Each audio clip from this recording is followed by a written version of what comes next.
আসসালামু আলাইকুম ভিউয়ার্স, নড়াইলের রান্নাঘরে আপনাদের সবাইকে সাদর আমন্ত্রণ।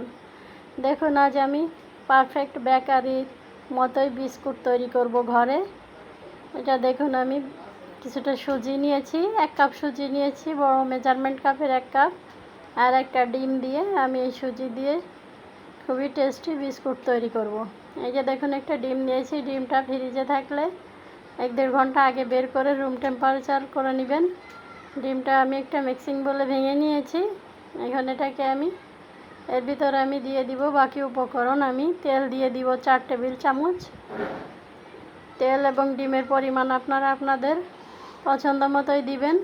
এখন দেখুন, এর ভিতর দিয়ে দিচ্ছি আমি স্বাদ মতো চিনি, আর দিয়ে দিব 1/2 চা চামচ বেকিং পাউডার এবং স্বাদ মতো লবণ। মিষ্টি জিনিসে লবণের পরিমাণটা একটু কম দিতে হবে। এখন একটা হ্যান্ড উইচ দিয়ে এটাকে আমি একটু ফ্লাফি করে নিব। এটা অনেকটা সময় ফেটে নিতে হবে যাতে চিনিটা গলে যায়। দেখুন, চিনিটা গলে গিয়ে একটু ফ্লাফি হয়েছে। এখন এর ভিতর দিয়ে দিব আমি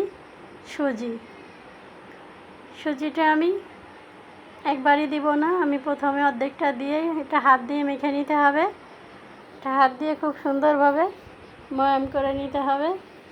দেখুন, এটা নরম আছে। আবারও আমি বাকি সুজিটা দিয়ে দিব। ভিউয়ার্স, দেখুন, এটা কিন্তু একটু নরম থাকবে। এটার ভিতরে দিয়ে দিব আমি একটু পাউডার দুধটা আমি একটু পরে দিব, তাহলে এটার স্মেলটা খুব ভালো থাকবে।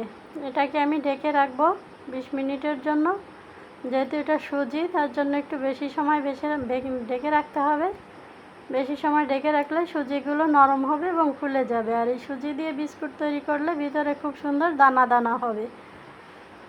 দেখুন, আমি 20 মিনিট পর ফিরে এসেছি। এটা যদি আপনারা ময়দা দিয়ে তৈরি করতে চান বা আটা দিয়ে তৈরি করতে চান, 5-6 মিনিট রেখে দিলে হবে।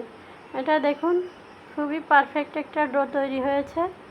এটা বেশি নরমও না, শক্তও না। আর যদি বেশি শক্ত হয়ে যায় তাহলে একটু ডিম দিয়ে দিবেন বা তেল, আর নরম হয়ে গেলে কিছুটা ময়দা দিয়ে দিবেন। এখন দেখুন, এর ভিতর আমি 2 টেবিল চামচ মিল্ক পাউডার দিয়ে দিব, গুঁড়া দুধ। এই গুঁড়া দুধগুলো আমি এখন দিলে এটা কিন্তু খুবই সুন্দর একটা স্মেল আসবে। এটা দিয়ে দেখুন, আমি সুন্দর করে ডোটাকে মেখে নিব।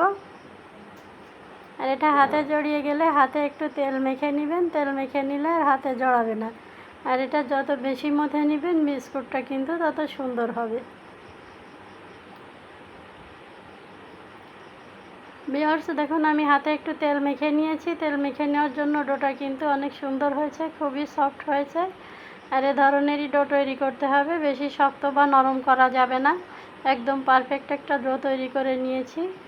এখন দেখুন, আমি প্যানে তেল বসিয়ে দিয়েছি। চুলার আঁচটা কিন্তু একদম লোতে রাখতে হবে।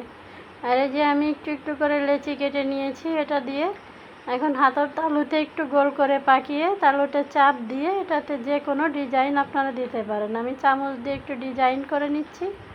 আপনারা চাইলে অন্য কিছু দিয়ে আরও যে কোনো ডিজাইন করতে পারেন। আর তেলটা কিন্তু একদম নর্মাল থাকবে, বেশি হাই হিটে এটা গরম করা যাবে না, তাহলে কিন্তু এটা বিস্কিটের কালার চলে আসবে উপর দিয়ে, ভিতরে নরম থাকবে। এই যে দেখুন, এখন আমি একটা একটা করে এটা বানিয়ে দিতে হবে। এটা একসাথে বেশি বানিয়ে রাখা যাবে না। আমি এটা একটা একটা করে বানিয়ে দিচ্ছি।